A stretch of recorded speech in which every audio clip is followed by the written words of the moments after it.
Bismillahirrahmanirrahim. Assalamualaikum warahmatullahi wabarakatuh. Kembali lagi di Bawah Fahmi Channel. Pada kesempatan kali ini Bapak Fahmi ingin membahas pertanyaan-pertanyaan yang masuk di kolom komentar BFC mengenai beberapa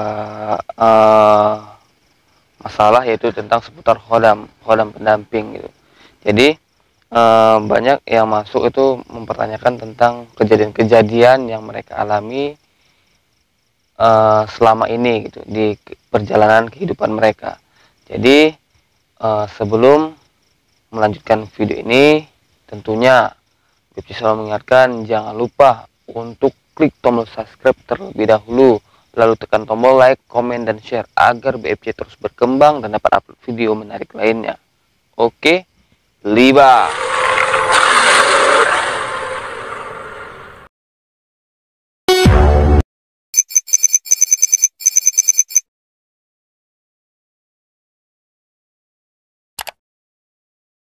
Alhamdulillah, puji syukur kita kepada Allah Subhanahu wa Ta'ala, yang mana sampai saat ini kita masih diberi kesehatan, keselamatan, sehingga kita dapat berkumpul di Bawah Fahmi Channel. Dan tak lupa pula selawat berangkaikan salam kita hadiahkan kepada junjungan kita Nabi besar Muhammad SAW, yang mana syafaatnya kita sangat harapkan di hari akhir kelak. Amin ya rabbal alamin. Nah, sahabat BFC, seperti biasa, sebelum melanjutkan pembahasan ini, BFC kembali menghimbau jika ada yang ingin berkonsultasi, melakukan tanya jawab atau jasa pengobatan, bisa DM di IG-nya Bawah Fahmi Channel di bawah _Fahmi18, nanti ada di bawah layar. Nah, oke, kita langsung aja membahas beberapa pertanyaan yang masuk di kolom komentar BFC yang BFC sudah sediakan di sini. Ini ada beberapa, kita cek dulu gitu kan, santai aja gitu, cek dulu yang pertanyaannya dulu. Ini ada beberapa yang sudah BFC sediakan pertanyaan dari sahabat kita. Oke, yang pertama yang akan kita bacakan itu ini pertanyaannya. Assalamualaikum, saya dari Salatiga. Hari Kamis saya nyekar ke makam untuk membersihkan makam bapak istri saya. Berarti ini bapak istri saya, berarti mertuanya nih. Tidak terduga di samping makam bapak mertua menemukan batu akik yang terkubur daun-daun.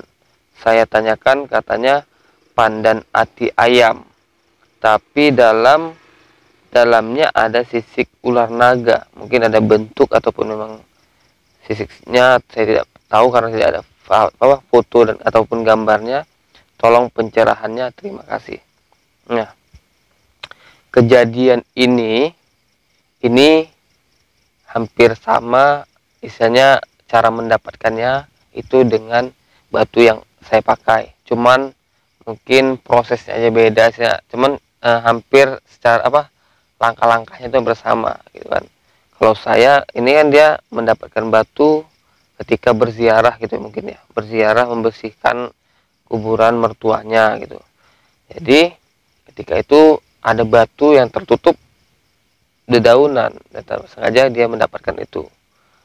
Dan seperti ini, tidak tahu, saya pas lagi kerja tanpa sengaja di lokasi itu saya tersepak dan terlihat batu yang udah jadi seperti ini bentuknya gitu. Ini tinggal saya kecilkan lagi kan. Oh, ini dalam hati ya udah simpan aja gitu. Saya simpan, dan memang ketika saya seperti ini sekarang, saya mengetahuinya, oh atas izin Allah saya mengetahuinya bahwasanya memang ada sosoknya di dalam. Jadi batu itu saya meyakini bahwasanya memang ada di dalamnya, dan memang itu diserahkan kepada diri Anda dengan cara proses yang seperti itu gitu. Oke, itu yang satu.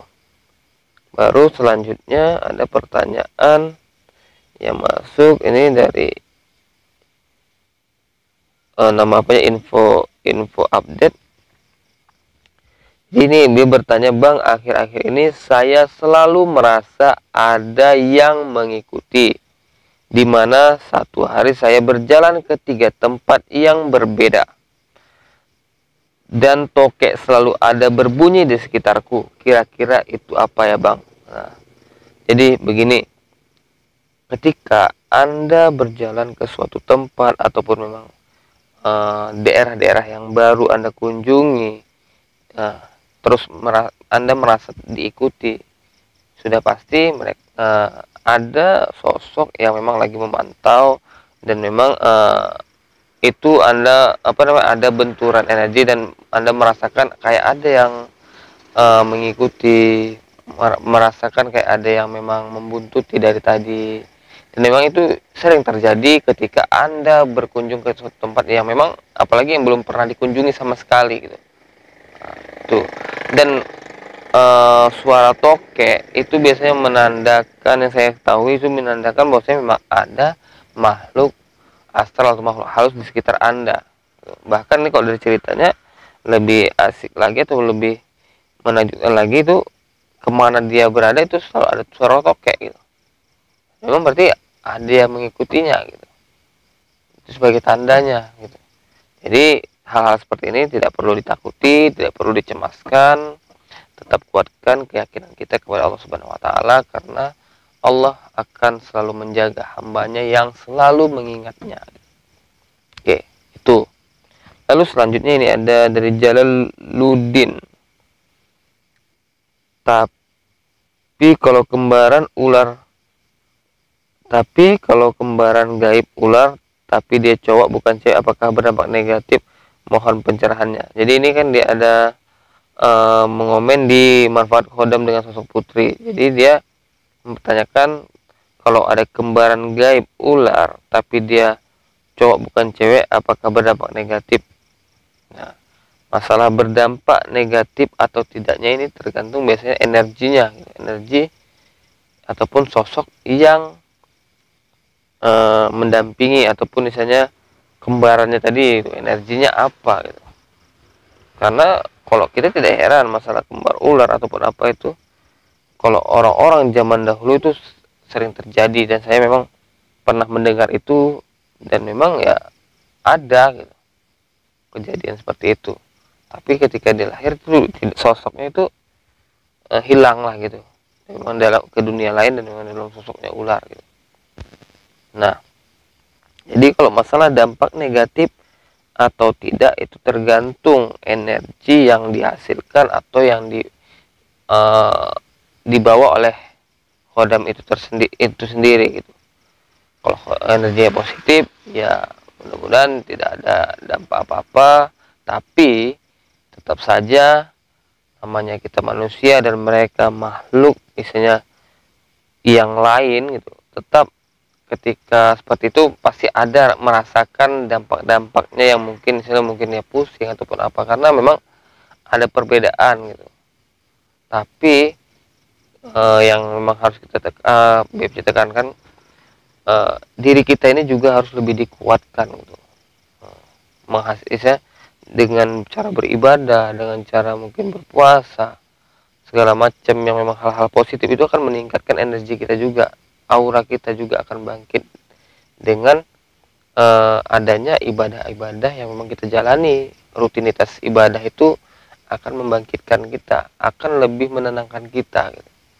Ketika tenang, energi bagus, isinya energi positif, lingkungan juga positif, maka dampak-dampak yang mungkin akan berpengaruh ke Anda itu bisa dinetralisir gitu. Nah, itu yang menetralisir itu kegiatan ibadah kita, pola pikir kita yang positif gitu.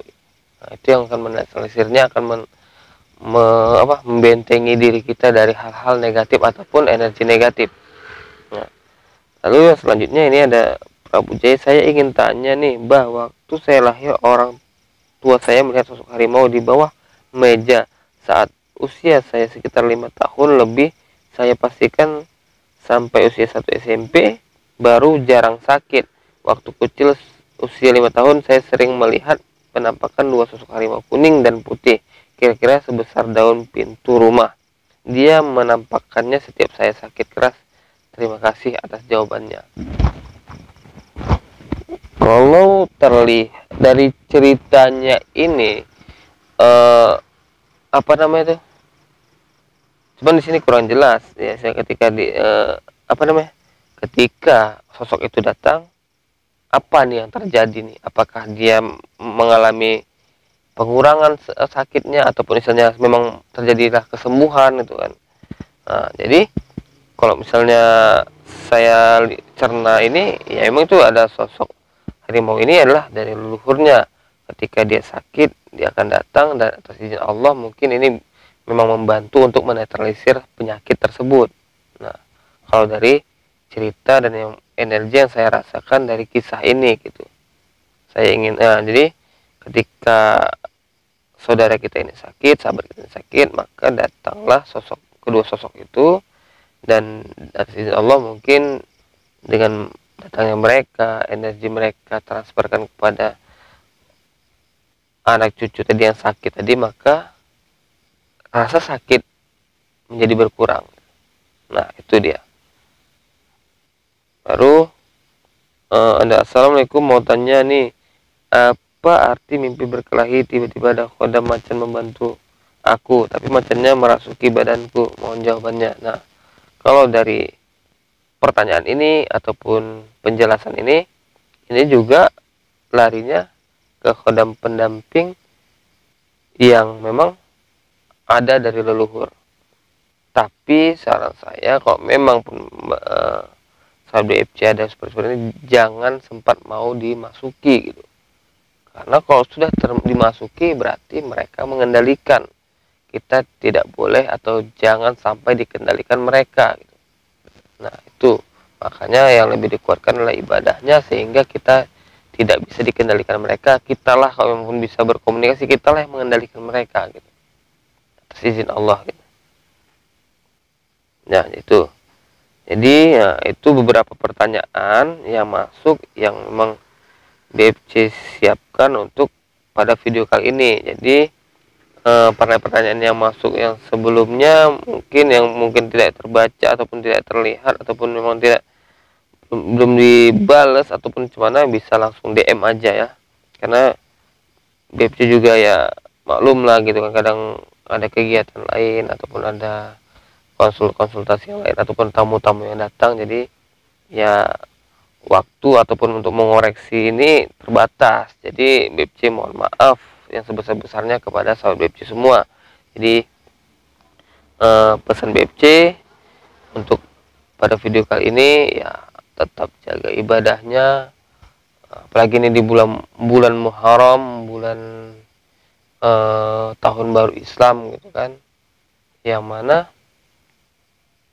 ini adalah bulan yang penuh berkah bagi umat Islam. Nah, jadi tetap gaspol ibadahnya. Oke? Akhirul kalam. Assalamualaikum warahmatullahi wabarakatuh.